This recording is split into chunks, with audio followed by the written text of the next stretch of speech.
wabarakatuh.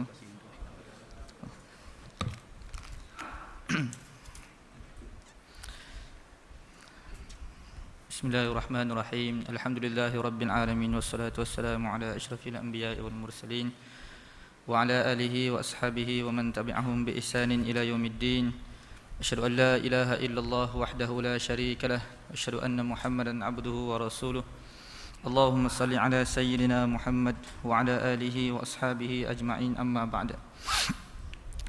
Tuan-tuan, puan-puan muslimin dan muslimat yang dirahmati Allah Subhanahu wa taala, pertama sekali yang saya hormati dan saya muliakan Tuan Pengerusi Surau, ahli jawatan kuasa surau dan seluruh ahli jemaah yang dirahmati Allah Subhanahu wa taala. Memandangkan ini pertama kali saya menyampaikan kuliah di sini sebagai pengganti siapa Ustaz Bakri, masya-Allah.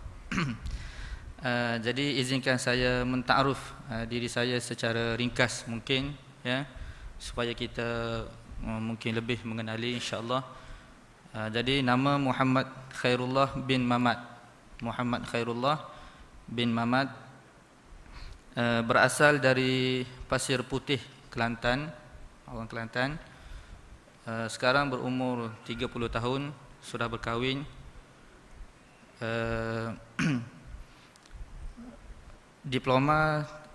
Mendapat diploma di Darul Quran Jakim, Kuala Kubu Baru. Diploma Tahfiz wal Qiraat. Kemudian menyambung pelajaran di UPM, Universiti Putra Malaysia, dalam bidang ijazah sarjana muda bahasa Arab. Ya, Dr. Suki Usman tu kenal ya? Antara guru saya lah, ya. Dan sekarang menetap di Taman Putra Ampang, bertugas sebagai imam di Surau Taman Putra. Dalam masa yang sama menjadi guru tahfiz di surau tersebut. Kita ada buka kelas tahfiz dan berkhidmat sebagai guru kafa di Sekolah Rendah Agama Pandan Indah, kira dekat Ampang lah, dekat dengan Masjid Al-Azim. Jadi rasanya itulah secara ringkas, secara sebagai pengenalan, ya. Mudah-mudahan kita lebih mengenali dan terikatlah hubungan silaturahim di antara kita insya-Allah. Dan yang kedua, tuan-tuan, ingin saya maklumkan, ya, bahawa kaedah saya menyampaikan kuliah ini berbeza dengan ustaz-ustaz yang lain, ya. Sebab saya akan menyambung kuliah yang lepas, yakni terjemahan Quran, ya. Sebab saya kalau kuliah jemputan ni saya akan bawa Quran, ya. Bermula daripada Fatihah dan sudah masuk surah Baqarah. Berterusanlah di surau-surau, kita akan sambung sehinggalah sampai di surau ini, dijemput di surau ini, saya telah sampai di ayat yang ke 100, ya, 146 surah Baqarah. Jadi saya akan sambung ayat 146 di surau inilah. Jadi kalau ada yang rasanya tidak ada kesinambungan, mungkin sebab kita sambung-sambung ya, sambung-sambung, jadi mungkin bagi jemaah yang baru tak pernah dengar, jadi kita tengok apa tiba-tiba ada cerita ni, ya. Jadi tuan-tuan, mungkin ada yang tertanya-tanya kenapa ustaz buat pelik pada orang ni kan. Saya ada kesedaran tersendiri tuan-tuan, ya. Sebab ini sebagai satu usaha lah sebenarnya, sebagai satu usaha saya untuk khatam Al-Quran 30 juzuk, ya. Dari sudut hafazan, alhamdulillah kita sudah khatam. So kita cuba sampai tahap yang kedua, ya, yakni cuba memahami Al-Quran, ya. Sebab Al-Quran ini kita sebut sebagai kalamullah, ya, ucapan Allah Subhanahu wa taala, dan merupakan iradah Allah, kehendak Allah Subhanahu wa taala, ya, terhadap hamba-hambanya. Jadi seringkali menjadi kesalahan lah dalam masyarakat kita ni, seolah-olah Al-Quran ini dianggap sebagai satu bacaan sahaja. Ya, kita memperbetulkan bacaan daripada muda sampai ke tua. Kita perbetulkan bacaan. Sudah betul, nak perbetulkan lagi. Ya, kita belajar sampai mati. Ya, alhamdulillah tidak menjadi satu kesalahan. Tapi adakah Quran setakat dibaca sahaja? Kan? Setakat dibaca saja. Sehingga kita tidak faham pun apa makna dia. Adakah Allah Subhanahu wa taala memberikan Al-Quran kepada kita hanya sekadar untuk dibaca? Tidak. Semestinya Al-Quran ini perlu kita fahami dan perlu kita hayati serta kita amalkan. Ya, baca, faham, amal dan sampaikan Al-Quran. Ini hak Quran. Dan memahami Al-Quran, ulama tafsir menyebut, memahami Al-Quran bermakna memahami seluruh kehendak Allah Subhanahu wa taala ke atas makhluk. Sebagai hamba Allah Subhanahu wa taala, di antara tugas kita yang utama, kita dicipta oleh Allah Subhanahu wa taala hidup di atas muka bumi ini, kita kena faham kehendak Allah di atas diri kita. Apa kehendak Allah Subhanahu wa taala terhadap diri kita? Kita sebagai hamba, Allah sebagai Tuhan. Apa kehendak yang patut kita tunaikan sebelum kita mati dan menghadap berjumpa dengan Allah Subhanahu wa taala? Jadi memahami kehendak Allah Subhanahu wa taala ni Quran lah. Kan, baca seluruh Quran, fahami seluruh Quran bermakna kita faham seluruh kehendak Allah Subhanahu wa taala.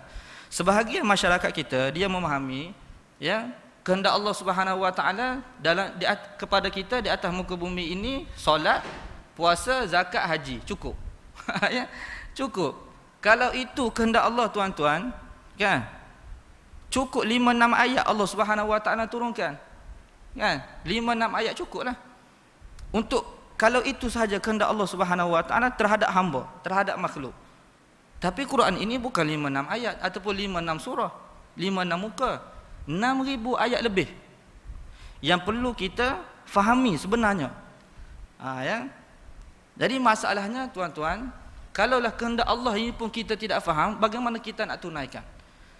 Sedangkan seorang hamba ini tercapai maksud hamba ini, tercapai perintah, kita katakan tuntutan Allah terhadap diri kita sebagai seorang hamba ini, kita dapat penuhi dengan sempurna apabila kita dapat memenuhi kehendak Allah Subhanahu wa taala dengan sempurna. Barulah kita dikatakan sebagai hamba yang sempurna. Ya. Sekadar kita faham sikit-sikit itu tidak lagi, tidak menepati lagi kehendak Allah Subhanahu wa taala. Kan? Jadi diturunkan 6,000 ayat kepada kita ni, ini perlu kita faham dan perlu kita usaha ke arah perkara tersebut. Ya. Jadi mungkin tuan-tuan sudah adalah pelajaran tafsir ke apa semua, terjemahan Quran ke, ikutlah. Tapi yang penting kesedaran ini perlu kita tanam dalam diri kita. Sebab kadang-kadang masyarakat kita ni tidak faham. Dia kata Quran ni sekadar saja. Ya. Yang penting kita belajar perkara-perkara yang lain. Kan engineer kita belajar sampai habis tuan-tuan, sampai khatam 9 tahun. 5 tahun, 6 tahun, khusus dalam bidang apa? Telinga saja. Kita boleh belajar. Kan? Setengah daripada kita ni, dia telah spend masa sampai berbelah-belah tahun. Kaji telinga, kaji mata, kita boleh habis. Dan kita pakar dalam bidang tersebut. Tapi Quran tak faham. Tak faham. Setengah daripada kita tu dah nak mati dah, 70-80 tahun. Fatihah pun tak faham lagi. Kadang-kadang Fatihah tu pun tak tahu makna apa. Itu. Jadi inilah masyarakat kita tuan-tuan. Kalau kita kata tak ada masa ustaz, tak ada masa nak faham. Sebab banyak sangat. Ya. Benda lain kita boleh habis tuan-tuan. Benda lain kita ada masa, Quran je tidak ada masa. Ya. Quran tak ada masa. Tapi kalau perkara-perkara lain kita boleh khatam. Boleh khatam, boleh habis. Buku-buku tu tuan boleh habis. Ya. Segala jenis buku, segala jenis kitab kita boleh habiskan. Tapi Quran tak boleh habiskan. Tak boleh habiskan. Saya ada kawan tuan-tuan, ya. Dekat Darul Quran dulu, kita panggil, kita gelarkan dia ni sebagai orang gila lah. Dia gila, dia suka sangat baca novel, gila novel. Kan seminggu tu mesti habis 1-2 novel. Kan? Mana tiap-tiap minggu tu habis lah. Sekarang pun barangkali duk novel lagi rasanya. Ya. Setiap minggu tu khatam novel. Setiap minggu tu khatam novel. Ya. Jadi kalau kita tengok novel ni pun tebal sampai 600-700 muka surat. Ya. Kita boleh habiskan. Seorang lecturer, saya tak mahu bagi tahulah lecturer mana. Kita pernah tanyalah dia. Sembang-sembang apa semua ketika belajar dulu. Dia boleh habiskan 120 kitab tuan-tuan. 120 buku untuk mahir dalam bidang yang diambil. Kan? Mahir lah 4 tahun, 5 tahun. habiskan untuk pakar. Tapi Quran Quran tak khatam sampai mati, tak khatam tuan-tuan. Tak faham. Khatam mungkin tapi tak faham. Kan, menghadap jumpa Allah Subhanahu wa taala dalam keadaan tidak faham Quran. Kan? Inilah yang perlu kita sedar sebenarnya. Sebelum kita mati ni, sekurang-kurangnya pun kita khatam satu sekali ke dua kali ke dari sudut kefahaman kita terhadap ayat-ayat Allah Subhanahu wa taala. Maka daripada sini perlu kita wujudkan pembelajaran tafsir ke apa semua ke. Jadi satu perkara yang penting lah, satu subjek yang penting yang perlu kita belajar. Ada setengah-setengah surau tuan-tuan yang kita pergilah, yang saya pergi, kita tengoklah jadual dia tu, jadual tengok banyak, semua pelajaran ada, muamalah ke, sirah ke, semua ada. Tapi Quran tak ada. Quran tak ada, tafsir Quran tak ada, hadis tak ada. Tapi pelajaran lain ada. Ya. Tapi sedihlah tuan-tuan. Sebab apa? Dua kitab asas kita tak belajar. Kita belajar kitab lain. Salahkah? Tidak salah. Tapi kenapa kita tinggalkan yang utama ini? Ya. Sebenarnya sudah lepas dah. Ya. Sudah lepas dah. Kalau saya pun tak nak ulang lah kira-kiranya cerita tentang Yahudi, di mana Yahudi ini di antara salah satu perancangan dia, Allah Subhanahu wa taala sebut dalam Quran tuan-tuan, sifat Yahudi ini, ya, dia nak apa? Menyembunyikan kebenaran. Kan? Jadi dia menyembunyikan, sifat menyembunyikan kebenaran ni tuan-tuan diamalkan oleh Yahudi. Sampai sekarang dia akan sembunyikan kebenaran, terutama kebenaran dalam Al-Quran ini. Kan? Umat Islam nak belajar apa? Belajar, tapi Quran jangan belajar. Baca boleh, jangan faham.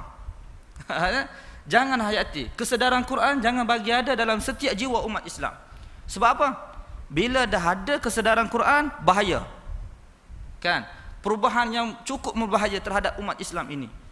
Pertama, yang kedua, dia menyembunyikan antara sifat Yahudi yang Allah Subhanahu wa taala laknat dan kutuk dalam Al-Quran ini, di mana Yahudi ini dia beriman dengan sebahagian kitab dan dia kufur sebahagian kitab.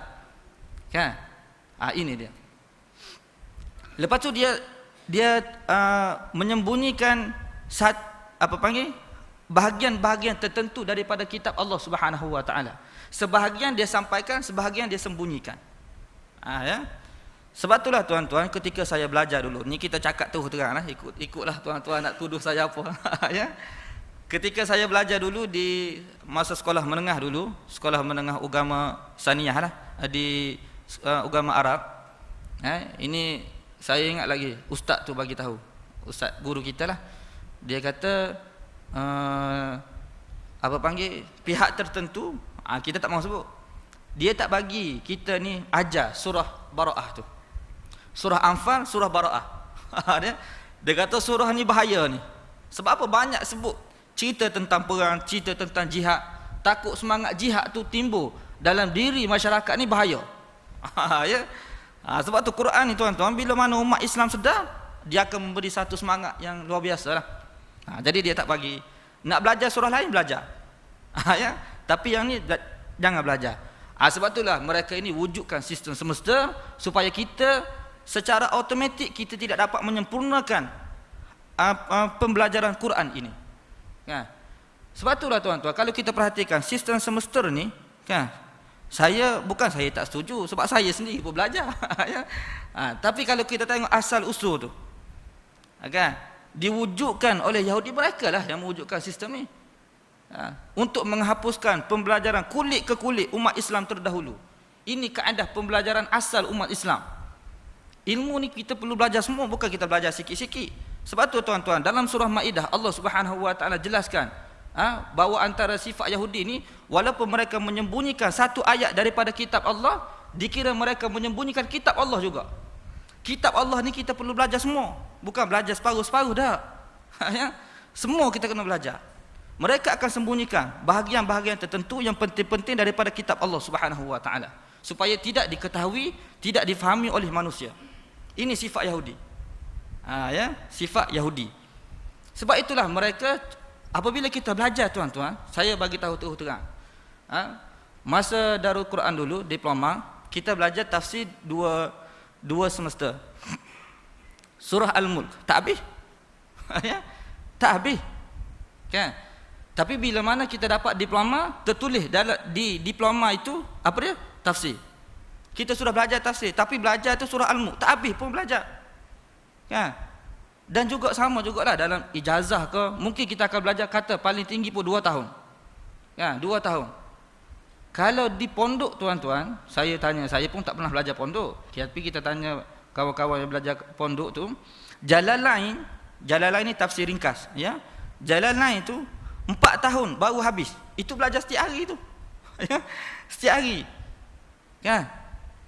Tengok.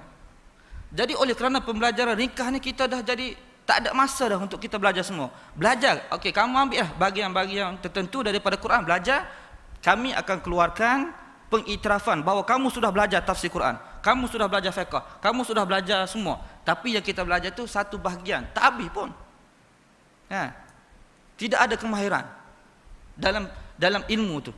Kepakaran dalam ilmu tak ada. Tidak seperti ulama-ulama terdahulu, mereka pakar dan mahir dalam setiap ilmu di atas seorang ulama tu. Ya. Jadi datang Yahudi, mereka tak nak pembelajaran seperti ini, tak nak. Mereka hapuskan. Kita bagi pengiktirafan kepada mereka ini.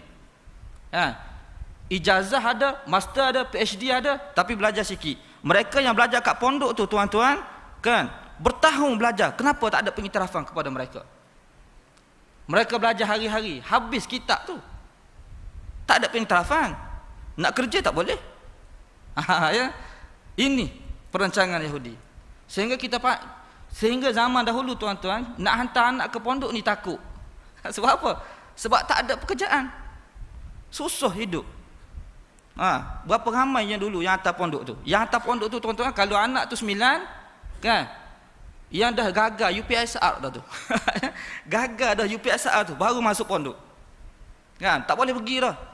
Ni apa panggil, kena apa ni, hisap dadah lah apa semua, baru kita hantar ke pondok. Kira-kiranya pondok ni, kan. Tapi alhamdulillah hantar ke pondok pun, yang kita kata yang paling rendah pun tahap angka dia pun boleh berjaya juga. Kan? Cuba kita hantar anak kita yang paling pandai sekali dia pondok tu. Kan hebat jadinya. Tapi anak yang paling pandai tu ke lain kita hantarnya. Ini. Cuma kita tengok Yahudi ni tuan-tuan, perancangan dia halus, kita tak sedar. Kita tak sedar. Kesan dia dirasai oleh umat Islam. Sebab itulah tuan-tuan, Yahudi ni dia sembelih kita tak rasa. Hebat dia. Mekah dan Madinah tu, walaupun mereka tak dapat masuk tuan-tuan, tapi kita tengok sistem dia telah masuk dah. Saya pun dengar dah sekarang tuan-tuan, di Mekah Ummul Qura sendiri pun, kan, dan juga institusi pelajaran di tanah suci tu pun dah ada dah sistem semasa dah. Tak ada dah pengajian kulit ke kulit tu. Ada lagi, tapi kita nak, dia dah cuba masuk dah. Habislah, tak ada lah. Secara automatik ilmu tu sudah jadi tersekat. Ya. Sehingga manusia mahir dalam pelbagai bidang, Quran dia tak mahir. Ya. Politik mahir, ekonomi mahir, benda ni mahir, teknologi, engineer, arkitek mahir semua, Quran tak mahir. Quran tak mahir. Jahil tentang Quran. Inilah penyakit yang besar yang menimpa umat Islam sekarang tuan-tuan. Mahir dalam pelbagai bidang, Quran tak mahir. Tak seperti orang zaman dahulu, kan? Quran mahir, hadis mahir, ilmu agama semua mahir, tapi dunia tak ada mana. Tengok. Ini kesadaran Yahudi lah tuan-tuan. Jadi walau bagaimanapun, insya-Allah mudah-mudahan kita ada kesadaran dan kita cubalah sedaya upaya untuk memahami ayat-ayat Allah Subhanahu wa taala. Jadi insya-Allah kita cuba tengok, ya, kalau tuan-tuan dengar, kalau tidak ada kesinambungan, tiba-tiba ada cerita yang rasa apa ni pelik-pelik ya, adalah sambungan daripada kuliah saya yang lepas. Ini untuk diri saya lah. Mungkin tuan-tuan sudah lepas ke itu sebagai ulangan lah, ya, insya-Allah. Ayat 146 surah Baqarah. A'udzubillahi minasyaitonirrajim.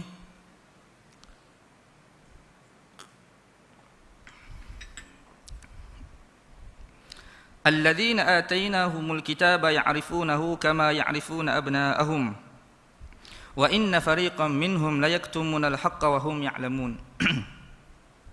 Orang-orang yang diberikan kepada mereka kitab, kan, yakni Yahudi dan juga Nasrani.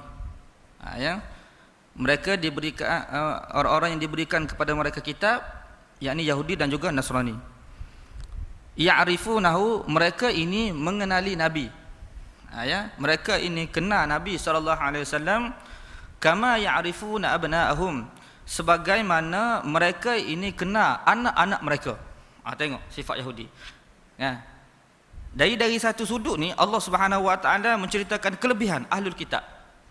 Kan? Tidak ada mana-mana gelaran yang Allah Subhanahu wa taala berikan kepada Yahudi, gelaran yang cukup mulia. Iaitu ahlul kitab. Gelaran ahlul kitab Allah Subhanahu wa taala berikan kepada Yahudi, bukan bangsa-bangsa yang lain. Tak. Kan? Kerana mereka ini orang yang dekat dengan kitab. Kan? Mereka lebih faham kitab berbanding dengan manusia-manusia yang lain. Ya. Jadi hebatnya golongan Yahudi ni tuan-tuan, mereka mengenali Nabi sallallahu alaihi wasallam walaupun belum melihat lagi. Sebagaimana mereka kenal anak-anak mereka. Kan? Mereka kenal anak-anak mereka. Di sini Allah Subhanahu wa taala nak menunjukkan kepada kita sifat Yahudi yang alim tentang kitab ini, walaupun mereka sudah kenal dah Nabi SAW, mereka tak beriman pun. Mereka tak beriman pun. Dalam ayat yang lain tuan-tuan, ya, falamma ja'ahum ma 'arafu kafaru bihi. Allah Subhanahu wa taala sebut sifat Yahudi ni. Ya. Apabila datang kepada mereka tanda-tanda yang jelas mereka kenali Nabi sallallahu alaihi wasallam, ma 'arafu kafaru bihi, mereka kufur kepada Nabi sallallahu alaihi wasallam. Ini sifat mereka. Jadi kenal mereka tu kenal sebagai imajinasi ke ataupun kenal betul-betul. Di sini Allah Subhanahu wa taala nak menunjukkan kepada kita bahawa Yahudi ini kenal Nabi sallallahu alaihi wasallam sebagaimana mereka kenal anak-anak mereka. Bagaimana kita mengenali seseorang ayah ini ataupun ibu mengenali anak, begitulah Yahudi ini mengenali Nabi sallallahu alaihi wasallam. Di sini nak menunjukkan walaupun mereka ini belum lihat lagi Nabi sallallahu alaihi wasallam. Tuan-tuan, seorang sahabat Nabi sallallahu alaihi wasallam namanya Dihyah Al-Kalbi. Dihyah. Jadi Nabi sallallahu alaihi wasallam ni selalu mengutus sahabat yang bernama Dihyah ini untuk menyampaikan risalah kepada orang-orang kafir lah di luar daripada kota Madinah. Ya.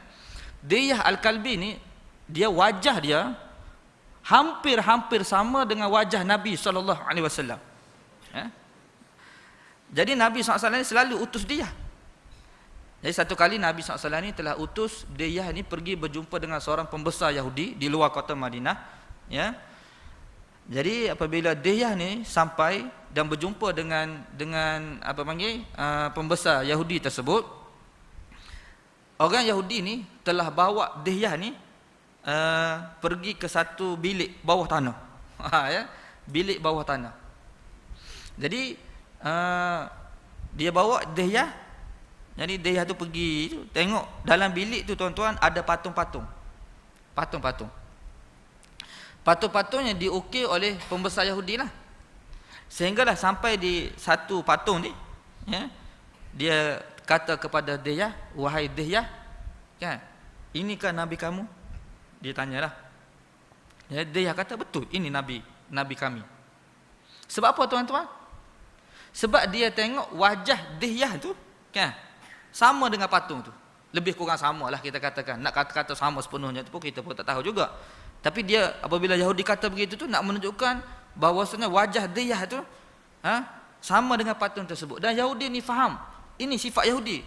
Dia faham, dia tahu sifat Nabi akhir zaman ini, bijak tak bijaknya Nabi ni akan mengutuskan sahabat yang paling hampir dengan baginda. Paling hampir untuk mewakili baginda sallallahu alaihi wasallam. Ini sifat seorang Nabi. Nabi SAW apabila nak utuskan sahabat dia, nak menghantar sesuatu utusan, bukan suka-suka dia. Nabi SAW tengok tu kepada siapa nak utusan tersebut hendak berjumpa. Kalau negara yang baru dibuka oleh umat Islam, orang masih jahil lagi tentang tu, dia utus sahabat yang alim. Ini nak jumpa dengan Yahudi. Jadi Nabi SAW pun bijak juga. Dia tahu Yahudi ni sifat bagaimana, perangai macam mana, kan? Jadi dia utus sahabat dia ni. Ya, untuk mewakili baginda sallallahu alaihi wasallam. Kan Yahudi pula dia tahu sifat Nabi SAW pun begitu. Dia tahu begitu. Ya, bahawa Nabi SAW akan utus orang yang paling dekat untuk menggambarkan tentang seorang rasul. Kan, tentang Islam kita katakan. Macam kita lah tuan-tuan. Kerajaan Malaysia ni apabila nak hantar duta kan ke negara luar tu, adakah semua orang tu layak? Tak. Dia akan pilih orang yang paling hampir ataupun paling bolehlah menggambarkan tentang bangsa ataupun budaya Melayu di negara orang dari sudut berjalan ke. Sebab itulah tuan-tuan, kalau kita nak interview kan, nak jadi duta ni, dia tengok semua cara kita bercakap, cara kita komunikasi, cara kita berjalan, semua dia akan tengok supaya boleh memperkenalkan budaya Malaysia, rakyat Malaysia ni kepada orang luar. Dan kita akan bawa budaya Malaysia ini di negara-negara luar. Walaupun kita berada di China, walaupun berada di Amerika sekalipun, kalau hari raya kita pakai baju Melayu. Mesti kena pakai baju Melayu. Dah menjadi syarat pekerjaan dah sebagai duta dah di sana. Ya, walaupun berada di China tak boleh pakai cheongsam. Perempuan tu kena pakai baju kurung lah. Untuk menunjukkan budaya kita. Begitulah. Jadi Nabi SAW pun orang yang bijak, dia akan utuskan orang yang paling hampir.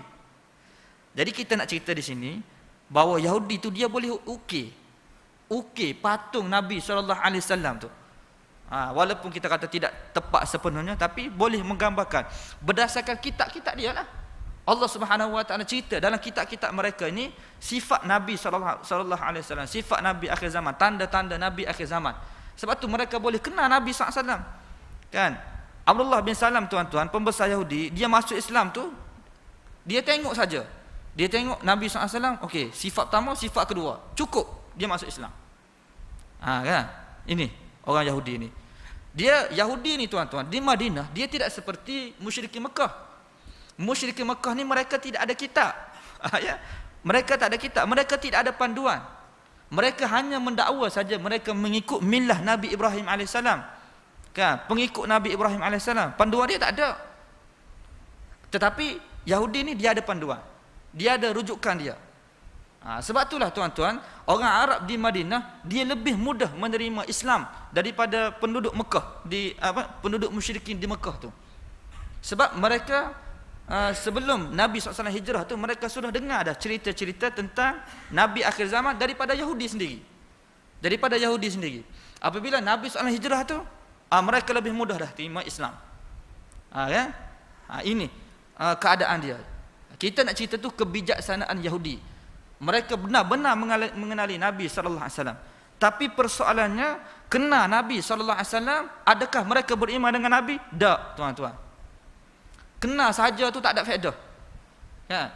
Kita yang tak pernah jumpa Nabi SAW, kita lagi beriman dengan Nabi SAW daripada mereka. Sama juga orang-orang munafik tuan-tuan. Munafik dalam Quran, Allah Subhanahu Wa Taala cerita. Orang munafik itu orang apa? Orang Islam. Ya. Mereka berada dalam majlis Nabi SAW, mereka berada dalam Masjid Nabawi, Masjid Nabi SAW, berada bersama-sama dengan Nabi SAW. Tapi adakah mereka beriman dengan Nabi? Tak. Zahir saja mereka menyatakan beriman, hakikatnya tidak. Kan? Sebab itulah tuan-tuan, nak beriman dengan Nabi, nak beriman dengan ajaran Islam ni, dengan Nabi lah kita katakan, tak perlu kita jumpa dengan Nabi SAW. Kita tak pernah jumpa, kita boleh beriman. Mereka ni tak. Ya. Inilah teruknya Yahudi ni. Ya. Allah Subhanahu Wa Taala mendatangkan tuan-tuan dalam surah Baqarah ni hampir kandungan besar. Surah Baqarah ini cerita tentang Yahudi. Kan? Kalau kita baca surah Baqarah tuan-tuan, kita tengok tafsir kita baca, kita akan dapat mengenali sifat Yahudi ini secara terperinci. Kenal betul-betul Yahudi ini bagaimana. Ya. Ini salah satu saja. Nanti kita akan, kalau baca betul-betul banyak. Kan? Dalam juz yang pertama tu tidak kurang daripada 83 ayat cerita tentang Yahudi saja. Sifat Yahudi. Kenapa Allah Subhanahu Wa Taala mendatangkan sifat Yahudi tuan-tuan? Sebab Yahudi ini dia adalah musuh kita. Musuh kita yang jelas dan juga nyata. Dan Allah Subhanahu Wa Taala nak memberi peringatan kepada umat Islam, ya, umat Islam ni supaya dalam kita beriman kepada Allah Subhanahu wa taala berhati-hati supaya kamu tidak mengikuti jejak langkah Yahudi. Kita ni tuan-tuan, kita tidak akan jadi Yahudi sampai bila-bila dah. Sebab Yahudi ni satu bangsa, keturunan kita katakan, bangsa Yahudi. Kan? Tetapi perangai Yahudi ni mungkin kita boleh sama. Bila mana sama perangai, walaupun kita ni bangsa Melayu tuan-tuan, tapi perangai kita sama dengan Yahudi, kita pun akan mendapat kutukan dan laknat yang sama daripada Allah Subhanahu wa taala. Allah Subhanahu wa taala laknat Yahudi ni tuan-tuan, bukan kerana mereka ni bangsa Yahudi. Tak. Bukan kerana mereka bangsa Yahudi mereka dilaknat. Bukan, tak. Mereka dilaknat kerana perangai mereka. Kerana sifat mereka itu. Yang dusta terhadap kitab Allah, yang menyembunyikan kebenaran. Kan? Yang mengubah ayat-ayat Allah Subhanahu wa taala. Tapi dari sudut dakwaan, mereka rasa mereka ini hebat. Orang Yahudi ni tuan-tuan, mereka rasa mereka ni hebat. Sehingga apa dakwaan mereka? Pertama tuan-tuan, saya petik beberapa ucapan Yahudi dalam Quran. Pertama mereka kata, nahnu abna'ullah wa ahibba'u. Kami ini anak-anak Allah dan juga kekasih-kekasihnya. Ni dia dakwa. Kenapa mereka kata begitu? Sebabnya Yahudi ni tuan-tuan, daripada zaman Nabi Ibrahim kan. Nabi Ibrahim AS dia kahwin dua. Isteri pertama Sarah, yang kedua Hajar. Daripada Sarah ni lahirnya anak Nabi kita kata Ishak. Anak Nabi Ibrahim Sarah. Ishak Yaqub. Yaqub inilah kita kata Israel. Gelaran nama lain bagi Nabi Yaqub Israel. Kan? Israel. Israel ini gelaran kepada Nabi Yaqub. Isrun maknanya hamba, il maknanya Allah. Jadi hamba Allah Subhanahu wa taala, gelaran kepada Nabi Yaqub. Jadi Nabi Yaqub ni ada 12 orang anak.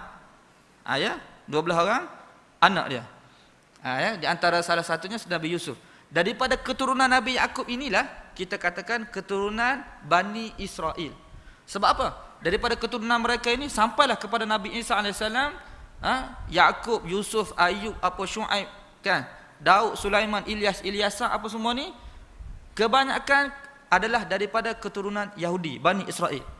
Jadi Bani Israel ini dia merasakan mereka ini keturunan terpilih daripada Allah Subhanahu wa taala. Kerana Allah Subhanahu wa taala telah memilih ramai di kalangan nabi-nabi Allah daripada keturunan mereka. Sebab tu mereka mendakwa bahawa kami ini anak-anak Allah dan kekasih-kekasih Allah Subhanahu wa taala. Sampai begitu sekali. Ya. Mereka bangga dengan keturunan. Yang kedua, apa dia sebut? Waqalu lan yadkhulal jannata illa man kana hudan aw nasara. Berkata orang-orang Yahudi, kan, manusia ini tidak akan masuk ke dalam syurga, sekali-kali tidak akan masuk syurga. Illa man kana hudan aw nasara, kecuali yang masuk ke dalam syurga ini adalah Yahudi dan juga Nasrani. Maknanya masuk syurga tuan-tuan Yahudi dan juga Nasrani. Kalau orang Melayu tak boleh masuk. Ya. Ya. Qul in kanat lakumud darul akhiratu indallah khalisatan min dunin nas, mereka kata. Ya. Maknanya syurga ini khusus istimewanya untuk Yahudi, min dunin nas, bukan untuk manusia-manusia lain. Ni dakwaan Yahudi. Dalam dakwaan lain mereka katakan waqalu lan tamassana an-nar illa ayyaman ma'dudah. Berkata orang-orang Yahudi ini, kami tidak akan sekali-kali disentuh oleh api neraka kecuali beberapa hari saja. Mana kami tidak akan masuk neraka. Kalau masuk neraka pun hanya beberapa hari sahaja. Ayyaman ma'dudah, beberapa hari yang boleh kami bilang, yang boleh dibilang. Jadi ulama tafsir sebut berapa hari? 40 hari. Sebab mereka pernah sembah lembu tuan-tuan. Ya, 40 hari ketika Nabi Musa tu pergi ke Bukit Tur Saina untuk ambil Taurat kan. Jadi Nabi Musa tinggal dia, mereka sembah lembu. Ya. Jadi mereka rasakan ini saja kesalahan kami terhadap Allah Subhanahu wa taala. Jadi kalau kami masuk neraka pun 40 hari saja, tak lebih daripada tu. Tu dakwaan mereka. Ini dakwaan. Semata-mata dakwaan boleh diterima ke? Tak, tuan-tuan. Jadi kalau kita dakwah kita Islam, boleh terima saja. Dakwah Islam. Ya. Ya. Jadi dakwaan itu tuan-tuan, orang munafik tu dakwah beriman. Tapi Allah Subhanahu wa taala sebut, wa minan nasi man yaqulu amanna billahi wa bil yaumil akhir wa ma hum bimumin. sebahagian daripada manusia mereka mengatakan kami beriman dengan Allah dan juga hari akhirat, wa ma hum bimu'minin, akan tetapi hakikatnya mereka tidak pun beriman kepada Allah Subhanahu wa taala. Jadi dakwaan mulut ni tuan-tuan, siapa saja boleh dakwah, tapi buktikan apa dakwaan kita. Apa bukti kita mendakwa, kita sebagai seorang Islam, kita sebagai pejuang Islam ke kita katakan? Ya, perlu kepada bukti. Jadi Yahudi ni tak ada dakwaan semua tuan-tuan. Kan? Tilka amaniyuhum, itu adalah angan-angan mereka sahaja. Apa yang mereka dakwa itu semua adalah angan-angan mereka. Ya. Jadi kita nak cerita tuan-tuan, orang Yahudi ni dia hebatnya begitu sekali dia. Sampai begitu sekali. Dia ahlul kitab. Kan? Ahlul kitab ni kenapa? Sebab mereka boleh mengubah kitab tu. Yuharrifunal kalima amma wadhihi. Mereka boleh ubah kalimah-kalimah Taurat, ya, daripada mawadhihi, daripada tempat asal dia tu, boleh ubah. Makna asal tu mereka boleh ubah. Ni sifat Yahudi. Wa inna fariqam minhum la yaktumuna al-haqqa wa hum ya'lamun. Dan sesungguhnya sebahagian daripada Yahudi ni, sebahagian daripada ahlul kitab, la yaktumuna al-haqqa wa hum ya'lamun. Sebahagian daripada mereka, bukan semua, sebahagian daripada mereka ini, ya, mereka benar-benar menyembunyikan kebenaran, wa hum ya'lamun, sedangkan mereka tahu. Tengok. Kebenaran tentang kerasulan diketahui oleh mereka. Mereka tahu Muhammad ini seorang rasul berdasarkan kitab mereka, dan mereka mengecami tanda-tanda yang ada pada Nabi SAW. Tak dia cam. Jadi untuk mereka tahu, ya, tetapi apabila disampaikan kepada masyarakat, mereka kata ini bukan Nabi yang sebenar. Itu kaedah Yahudi. Dia kebenaran Muhammad sebagai seorang rasul mereka sembunyikan, mereka tak bagi tahu. Tapi untuk dia tahu. Jadi apa natijahnya tuan-tuan? Kita nak tengok natijah dia. Natijahnya tuan-tuan, musyrikin Mekah ni, musyrikin Mekah, kan, lebih payah nak beriman dengan Nabi SAW. Mereka akan kata, kamu tengoklah Yahudi, kamu tengoklah Yahudi yang berada di Madinah, mereka ada kitab, mereka lebih kenal Muhammad, mereka pun tak beriman dengan Muhammad. Apakah kita yang tidak ada kitab ni, kita nak beriman dengan Muhammad? Cara dia tuan-tuan. Lebih payah. Sebab itulah tuan-tuan, kerana ada Yahudi ni tuan-tuan, Islam payah nak tersebar. Kan? Tetapi untuk penduduk Madinah, mereka lebih awal mengenali Nabi SAW. Sebab mereka sudah belajar. Tak ada masalah. Musyrikin Mekah ni masalah. Kerah kepala. Sebab mereka akan bersandarkan kepada Yahudi Madinah.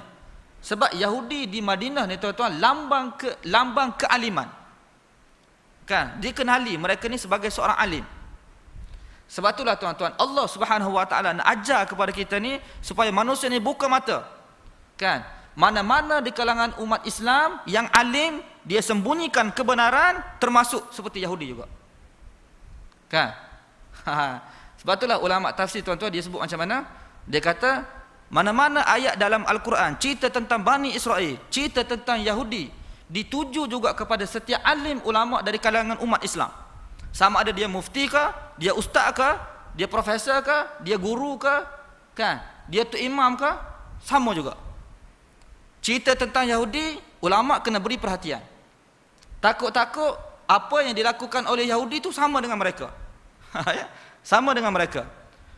Sebab kebenaran Quran, kebenaran ilmu diketahui oleh ulama. Orang awam tak tahu tuan-tuan. Orang awam ikut je, dia kata ulama pun buat, takkan kita tak boleh buat. Ya? Mufti pun buat, takkan kita tak boleh nak buat. Tu natijah dia. Sebab tu tuan-tuan, orang alim ni, orang alim tu, kalau rosak dia, beribu umat Islam rosak. Orang alim bahaya. Tapi kalau orang alim tu, kerana dia seorang, dia dapat selamatkan beribu umat Islam. Ini untuk orang alim, dan bahaya orang alim pun ada juga. Jadi jangan suka-suka jadi orang alim ni. Susah sebenarnya. Susah. Di antara sebab Yahudi ni tuan-tuan, mereka berbuat demikian. Kita nak tahu sebab juga. Ya. Liyashtaru bihi thamanan qalila, Allah Taala sebut. Ya. Untuk kenapa mereka berbuat demikian? Untuk mereka membeli sesuatu dengan harga yang sedikit. Kan? Apa makna harga sedikit ni? Untuk mereka membeli dunia saja. Kenapa mereka tidak boleh ikut Nabi sallallahu alaihi wasallam? Katakanlah tuan-tuan, Yahudi Madinah ini, mereka memberitahu kepada masyarakat, mereka mengiklankan, mereka mengiktiraf bahawa Muhammad ini benar seorang nabi berdasarkan kitab kita, berdasarkan tanda-tanda yang kita ada, yang kita belajar, bahawa Muhammad ini benar seorang nabi. Apa akan terjadi? Semua orang akan beriman dengan nabi. Semualah kita kata, mana lebih ramai lagi. Kesannya apa dia? Mereka akan hilang pengaruh. Kan? Sebelum ni mereka dihormati, mereka disegani, mereka diikuti. Setelah mereka memberitahu Nabi SAW ni sebagai seorang Rasul yang benar, umat orang Arab ni lebih ramai ikut Nabi, jadi mereka akan hilang pengaruh. Orang akan pergi kepada Muhammad, dia akan hilang pengaruh. Sebab itulah mereka sembunyikan, mereka tidak mahu, tidak menghendaki hilang pengaruh tersebut tuan-tuan, maka mereka bagi tahu, mereka sembunyikan kebenaran tersebut. Jadi cerita menyembunyikan kebenaran ni tuan-tuan, orang alim lah. Ya. Nah, takut hilang duit 5,000, takut hilang duit berapa? 6,000, 7,000. Kan? Kaji yang sudah dibuat, Quran buka, hadis buka, ilmu, hukum sebenar tahu, tapi bila mana disampaikan kepada masyarakat, dah sembunyikan. Tak apa, boleh. Boleh. Pertama, dalam ayat yang lain Allah Subhanahu wa taala cerita sifat Yahudi ni, yuharrifunal kalima am mawadhihi. Mereka mengubah kalimah-kalimah Taurat. Apa makna tuan-tuan? Kalimah Taurat yang asal yang ada pada mereka, kan? Mereka ubah. Apa makna ubah ni? Ada dua makna. Yang pertama, kalimah tersebut dia ubah sendiri. Dia ubah sendiri. Sehingga memberi makna yang lain. Memberi makna lain. Cerita yang sebenar tu mereka tahu, tapi bila mana disampaikan kepada masyarakat, mereka cerita perkara yang lain. Kan?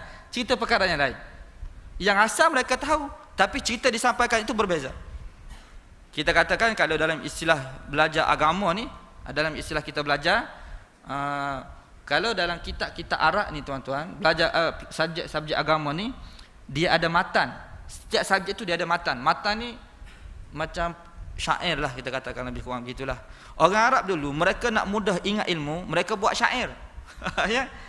Kita orang Melayu ni tuan-tuan, nak hafal syair tu, nak hafal matan tu payah. Ya. Jadi matan ini disyarah. Syarah.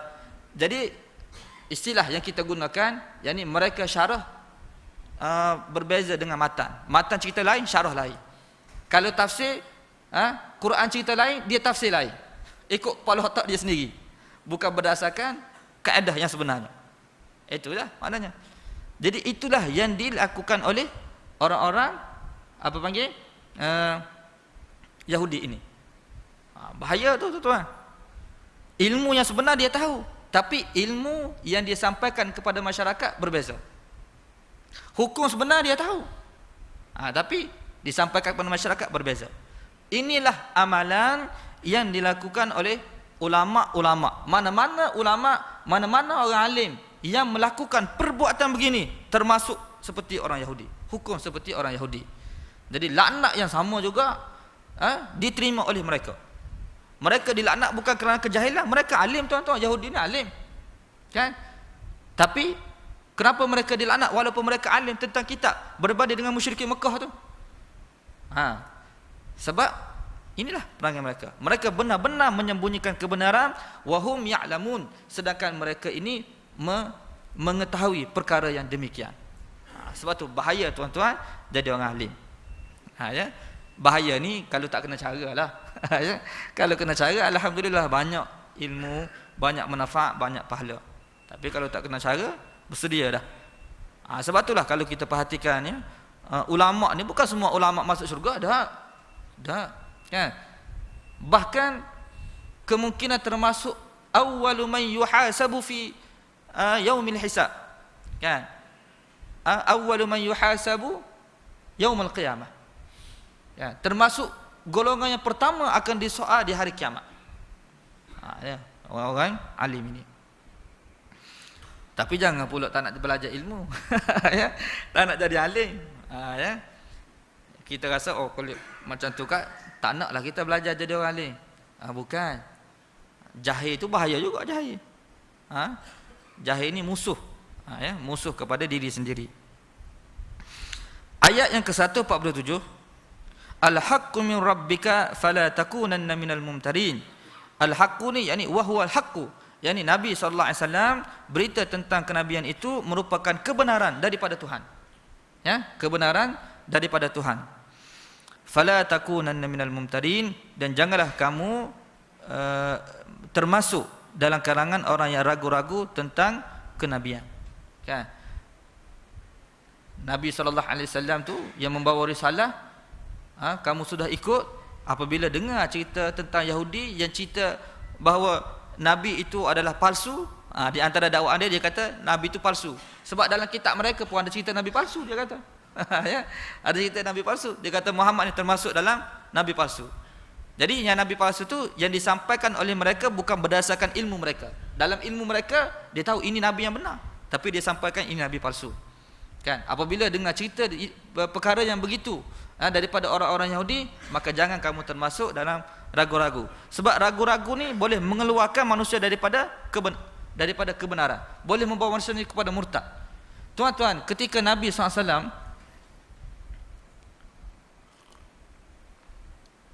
kita azan dulu ke macam mana? Straight teruskan. Nabi SAW ni tuan-tuan, di antara perkara yang menyebabkan musyrikin Mekah payah untuk menerima Islam ni adalah ragu-ragu.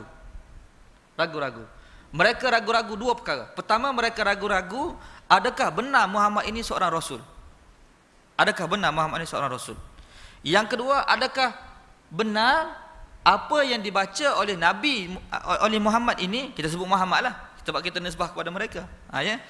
Adakah benar apa yang dibaca oleh Muhammad ini adalah wahyu daripada Tuhan? Itu dia kedua keraguan. Jadi Allah Subhanahu wa taala menghilangkan keraguan yang kedua tadi. Sebab apa? Dengan mempercayai salah satu ni, ataupun dengan hilang salah satu daripada dua keraguan ini, maka keraguan yang satu lagi akan terhapus. Maknanya kalau kita percaya, kalau mereka ini percaya bahawa Nabi itu seorang Nabi yang diutus oleh Tuhan, maka tentu sekali mereka akan percaya bahawa apa yang disampaikan, yang dibacakan oleh Nabi itu adalah Quran yang merupakan wahyu daripada Allah Subhanahu wa taala. Ataupun kalau mereka percaya Quran yang dibacakan oleh Nabi Muhammad itu adalah wahyu daripada Tuhan, mereka akan automatik akan percaya bahawa Muhammad itu benar seorang Nabi. Jadi Allah Subhanahu wa taala menghilangkan keraguan tentang wahyu tadi. Wa in kuntum fi raibin mimma nazzalna ala abdina fa'tu bi suratin min mislih. Sekiranya kamu berada dalam keraguan, sebab yang menjadi keraguan ni tuan-tuan adalah Quran ini yang dibawa oleh Nabi SAW. Ini yang lebih kita katakan yang lebih jelas berlaku di kalangan masyarakat Arab. Mereka tak percaya. Kan? Daripada mereka tak percaya wahyu inilah mereka tak percaya Muhammad ni. Ya. Jadi Allah Subhanahu wa taala nak membuktikan bahawasanya yang Nabi baca tu adalah wahyu daripada Tuhan, bukan daripada lafaz Nabi sendiri, bukan. Kan? Buktinya kalau kamu ragu-ragu, kamu bawa datang satu surah yang sama dengan surah yang dibaca oleh Muhammad tu. Bawa datang. Kan? Sebab mereka kata Muhammad ni gila. Muhammad ni ahli sihir. Muhammad ni pensyair. Dah kalau kamu kata Muhammad ni orang gila, kamu tak boleh tengok orang gila tu macam mana ucapan dia. Bandingkanlah. Kalau kamu kata Muhammad ni seorang tukang sihir, kamu tengok ucapan ahli sihir tu bagaimana. Mereka ada ucapan-ucapan, bacaan-bacaan tersendiri. Adakah sama bacaan itu dengan bacaan yang dibaca oleh Nabi SAW dengan Muhammad tu? Sama ke tak sama? Banding. Ya. Jadi Allah membawa datang satu hujjah, satu cabaran terhadap manusia ini supaya hilang keraguan terhadap wahyu yang dibawa oleh Nabi sallallahu alaihi wasallam. Sebab itulah tuan-tuan, pertama sekali kalau kita nak yakin, penerimaan, kunci penerimaan adalah yakin terhadap sesuatu. Kalau kita tak yakin, kita tak dapat terima, tuan-tuan. Sebab tu awal ajaran Quran ini, Allah Subhanahu wa taala menjelaskan kepada kita sifat Quran. Kan? Alif lam mim zalikal kitab la raiba fih. La raiba fih, yang tidak ada keraguan kepadanya. Tak ada keraguan. Kan? Tidak ada keraguan bahawa wahyu ini diturunkan daripada Allah Subhanahu wa taala. Kalau kamu ragu-ragu tu terpulanglah pada kamu. Ya, tapi kalau daripada pihak Allah, maka tidak ada keraguan lagi bahawa wahyu ini benar-benar daripada Allah Subhanahu wa taala. Ini pertama sekali kita kena yakin. Bila mana kita yakin, tuan-tuan, wahyu ini daripada Allah, maka segala ajaran yang disampaikan oleh wahyu ini kita terimalah. Sekarang ni, tuan-tuan, kenapa perintah Allah dalam Quran, hukum-hukum Allah kita tak dapat laksanakan? Sebab kita ragu-ragu, kita tak yakin. Kita tak dapat laksanakan itu kerana kita tidak yakin. Jadi seperti musyrikin Mekah tu dulu, menolak kerana tidak yakin. Kan? Pertama sekali kita kena yakin dulu. Kita yakin dengan Allah Subhanahu wa taala, kita yakin dengan Quran. Jadi apa yang diajar, yang disebut oleh Quran itu kita terimalah. Sebab itulah, tuan-tuan, kerana kita yakinlah kita keluarkan zakat. Cuba kalau kita tak yakin. Ya? Tak yakin. Kalau tak yakin, tuan-tuan, kita akan banyak guna akal, ajaran Quran ni, ajaran Quran, ajaran wahyu ni, tuan-tuan, kita kena faham. Kebanyakannya bertentangan dengan akal kita. Bertentangan. Sebab itulah dalam nak mematuhi perintah Allah Subhanahu wa taala ni, kita tidak boleh guna akal. Kepatuhan yang sebenarnya, tuan-tuan, apabila kita dapat patuh dengan tidak menggunakan akal. Patuh seperti malaikat tu. Patuh seperti malaikat. Awal surah Baqarah kan ada cerita tentang malaikat tu. Kan? Apabila Allah Subhanahu wa taala cipta Adam, Allah Taala perintah kepada malaikat sujud kepada Adam. Mereka sujud. Kan? Iblis pula, apa yang berlaku kepada iblis? Mereka enggan untuk sujud kerana mereka fikir aku dicipta daripada api, Adam dicipta daripada tanah. Tak boleh. Mereka tidak yakin dengan perintah Allah Subhanahu wa taala. Kan? Sebab apa? Perintah Allah Subhanahu wa taala ni, kita bagi contoh. Kita bagi contoh. Kita ambil kisah-kisah dalam Quran. Dalam Quran, tuan-tuan, Allah Subhanahu wa taala cerita tentang satu contoh, Nabi Musa AS ketika berhadapan dengan ahli sihir Fir'aun. Dalam surah Syu'ara, tuan-tuan boleh baca. Kan? Fir'aun dia cabar Musa, dia cabar Nabi Musa AS untuk berlawan lah kira-kiranya. Jadi Nabi Musa ni, tuan-tuan, berhadapan dengan beribu ahli sihir Fir'aun. Ramai, bukan seorang dua, tak? Ramai. Jadi ahli sihir ni dia telah campak apa? Dia telah campak hibaluhum wa isiyuhum. Sebahagian daripada mereka campak tali dan sebahagian daripada mereka campak tongkat. Apabila mereka campak tongkat tersebut menjadi ular. Kita maklum, kan? Kita maklum. Dalam surah Syu'ara ada, tuan-tuan boleh baca. Setelah menjadi ular, kita nak tengok apa perintah Allah Subhanahu wa taala terhadap Nabi Musa. Kan? Apa perintah Allah? Allah Subhanahu wa taala perintah macam mana, tuan-tuan? Wahai Musa, campak tongkat kamu. Campak tongkat ni, tuan-tuan, satu perintah yang tak kena, tak logik dengan akal. Apa logik kita campak tongkat? Dah ada ular kat situ. Kan? Sepatut kalau kita fikir dengan akal kita, sepatutnya Allah Subhanahu wa taala perintah kepada Musa, wahai Musa, guna tongkat kamu tu pukul ular tersebut. Itu baru sesuai. Ni apa pula Allah Subhanahu wa taala perintah suruh lempar tongkat tu? Tengok. Perintah Allah. Jadi kalau kita duk guna akal, tuan-tuan, sampai bila tak boleh nak patuh? Begitu juga ketika Nabi Musa dia bawa Bani Israel keluar daripada istana Fir'aun. Kan? Bawa keluar. Kan? Beribu Bani Israel, sebab ketika di Mesir, tuan-tuan, Bani Israel ini dijadikan kuli lah, kita katakan, dijadikan hamba oleh Fir'aun. Fir'aun bangsa Kipti. Mereka telah menjadikan Bani Israel ini sebagai kuli, sebagai hamba. Jadi Allah Subhanahu wa taala lahirkan Nabi Musa dan juga Nabi Harun, keluarkan mereka ini, selamatkan mereka. Nabi Musa ni telah bawa semua Bani Israel ini keluar daripada Mesir untuk pergi ke tempat asal mereka di Palestin. Kan? Apabila mereka sampai di Laut Merah, tuan-tuan, kan? Firaun telah kejar sehingga mereka tidak dapat lagi lari daripada tentera Firaun. Terkeluar daripada bibir mereka, tuan-tuan, apa mereka sebut? Inna lamudrakun, kami pasti akan binasa, kami pasti akan musnah, kami pasti akan mati dah. Kan? Jadi ketika tu, tuan-tuan, tidak ada dah jalan yang dapat menyelamatkan mereka. Apa yang Nabi Musa buat? Nabi Musa AS dia tunggu perintah Allah. Kan? Apa perintah Allah Subhanahu Wa Taala? Ya. Wahai Musa, kan? Apa panggil? Pukul. Idrib bi'asak. Bukan. Apa panggil? Pukul tongkat kamu tu akan laut tersebut. Pukul. Jadi setelah itulah kita tengok kenapa perlu pukul pula. Tak logik, tuan-tuan, nak guna tongkat tu pukul laut. Apa yang akan terkesan tu? Sepatutnya kalau kita perintah pukul, guna tongkat tu, pukul lah. Pukul tentera tu. Lawan dengan tentera tu, pukul. Ni pukul laut tersebut. Setelah patuh kepada perintah Allah, baru ada kejayaan. Kan? Fanfalaqa fakana kullu firqin qatawdil azim. Apabila Nabi Musa pukul saja, maka laut tu terbelah sehingga menjadi seperti dinding-dinding yang kukuh, tinggi. Mereka boleh berjalan di dasar, tuan-tuan.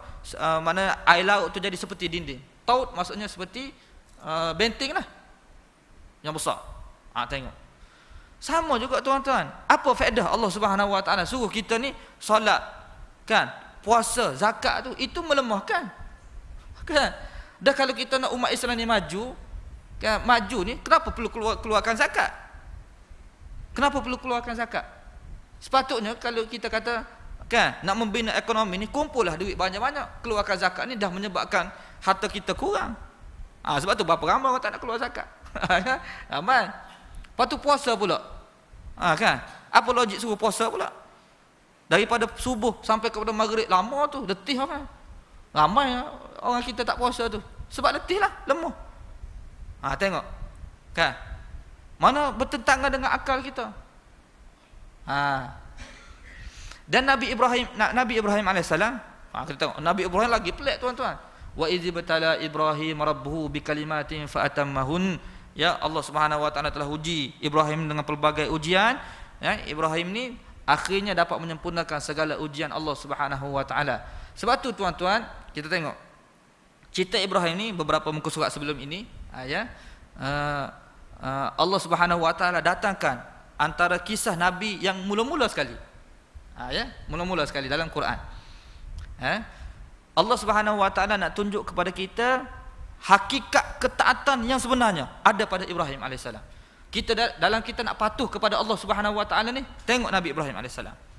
Kan? Apa sahaja Allah Taala perintah, tuan-tuan, Nabi Ibrahim boleh patuh. Sampai sembelih anak. Tengok, sembelih anak. Ada tak, tuan-tuan, perintah Allah Subhanahu Wa Taala kepada kita sembelih anak? Dan apa logik perintah Allah Subhanahu Wa Taala sembelih anak? Logik, kalau kita kata logik akal kita, apa logik sembelih anak? Tak logik. Kan? Tapi Nabi Ibrahim AS boleh patuh, tuan-tuan. Kalau adalah perintah Allah SWT begitu kepada kita, macam mana? Kita boleh buat tak? Tak boleh buat, tuan-tuan. Perintah Allah sekarang ni semayang, puasa, zakat, haji. Sembelih anak tak ada. Bahkan larangan ada. Larangan membunuh, larangan menyembelih anak ada. Kan? Yang ni pun tak dapat dah kita nak laksanakan. Yang ni pun tak dapat dah umat Islam nak sempurnakan. Apatah lagi kalau perintah Allah sembelih anak. Tapi Allah Subhanahu Wa Taala nak menghendaki kepatuhan kepada Allah Subhanahu Wa Taala sampai begitu sekali yang sepatutnya. Kalau kita katakan apa panggil solat 5 waktu tu. Kalau solat 5 waktu tu pun kita tak dapat nak patuh, tuan-tuan.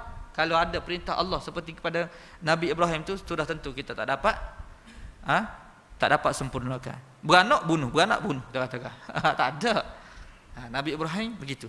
Jadi di sini, tuan-tuan, nak cerita kepada kita bahawa ajaran Allah Subhanahu Wa Taala ni, kepatuhan, kita kena patuh dengan sepenuhnya. Dan inilah kebenaran daripada Allah Subhanahu Wa Taala. Jangan kita termasuk dalam ragu-ragu perkara ini. Kalau ragu-ragu, habislah. Ragu-ragu habis. Dan ragu-ragu inilah menghilangkan keyakinan kita.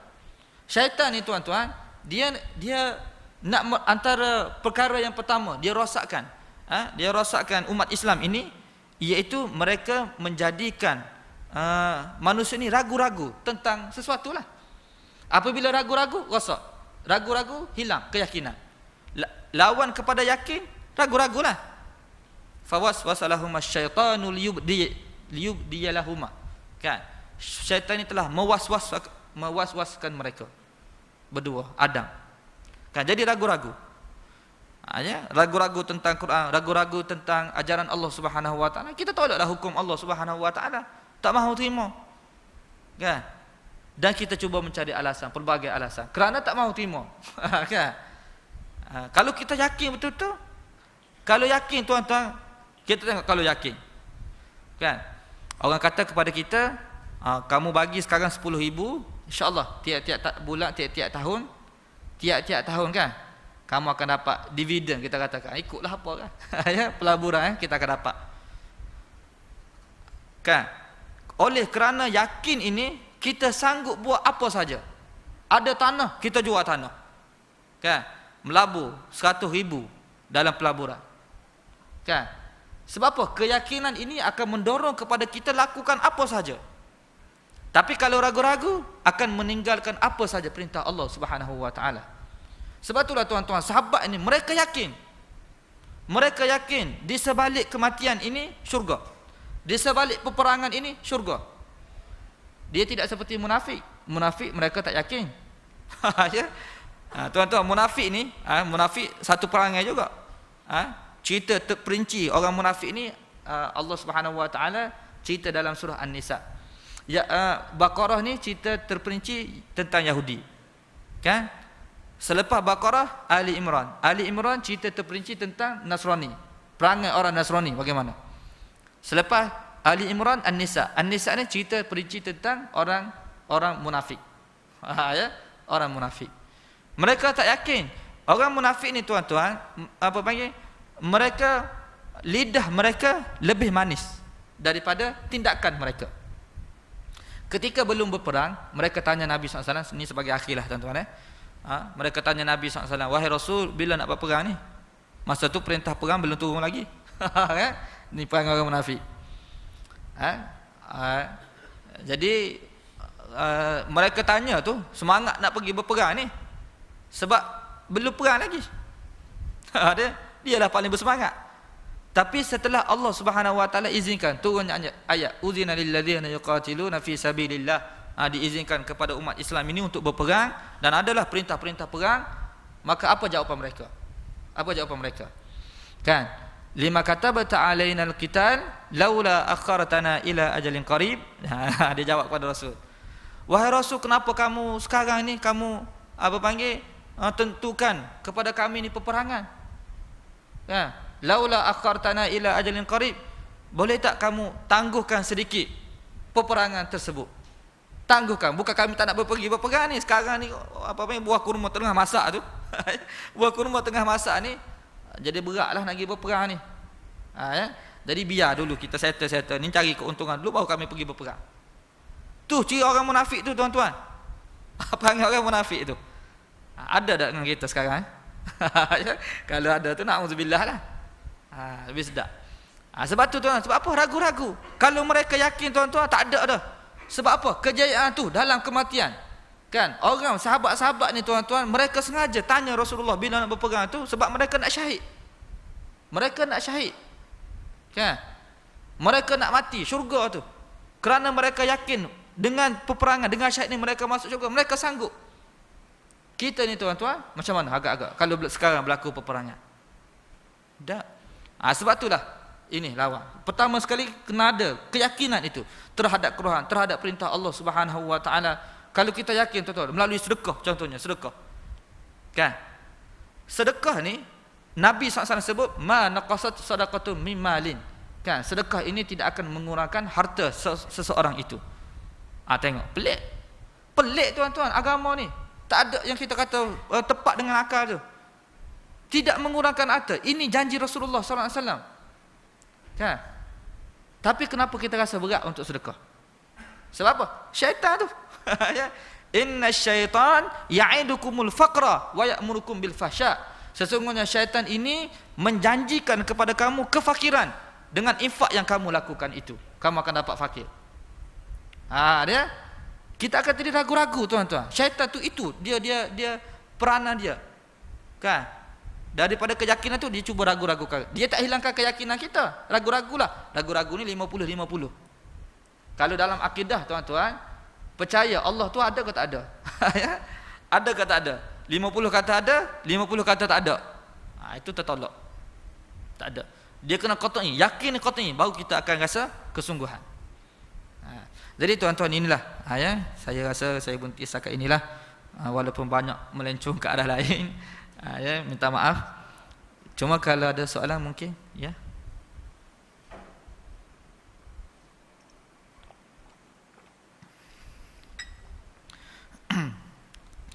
Jadi kalau tidak ada, insya-Allah kita berhenti ayat, saya akan berhenti ayat yang ke-147 lah. Saya berhenti di sini. Jadi insya-Allah di tempat lain 100 ayat 140